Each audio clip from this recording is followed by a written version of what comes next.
પોરબંદરમાં બાબા સાહેબ આંબેડકરના 68મા પરિનિર્વાણ દિવસ નિમિત્તે પોરબંદર તાલુકા અને જિલ્લા કર્મચારી મંડળ દ્વારા પુષ્પાંજલિ અર્પણ કરવામાં આવી હતી, જેમાં મોટી સંખ્યામાં આગેવાનો ઉપસ્થિત રહ્યા હતા.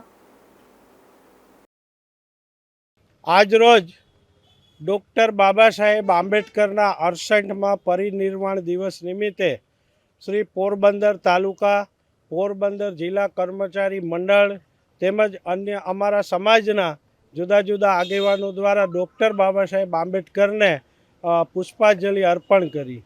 આજે ડૉક્ટર બાબા સાહેબ આંબેડકર ભારત દેશના સામાજિક ક્રાંતિના પ્રણેતા, શિક્ષણના મહારથી તેમજ નારી મુક્તિના દાતા, બંધારણના ઘડવૈયા ડૉક્ટર બાબા સાહેબ આંબેડકરના આજે 68મો પરિનિર્વાણ દિવસ છે.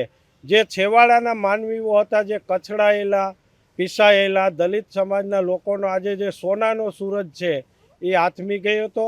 અને 65 વર્ષની ઉંમરમાં ડૉક્ટર બાબા સાહેબ આંબેડકરે એક પણ લોહીનું ટીપું આપ્યા વગર જો કોઈએ ક્રાંતિ કરી હોય તો વિશ્વમાં એક ડૉક્ટર બાબા સાહેબ આંબેડકર છે, કે જેને માત્ર પોતાના કલમથી સામાજિક ક્રાંતિ લઈ આવ્યા, નાના અને નબળા લોકોને પોતાના હકો અપાવ્યા, ભારત દેશનું બંધારણ ઘડ્યું.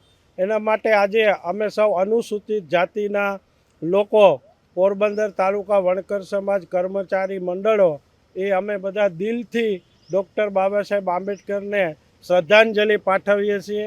ડૉક્ટર બાબા સાહેબ આંબેડકર છે એ કાયમી માટે અમર છે, અમર રહેશે.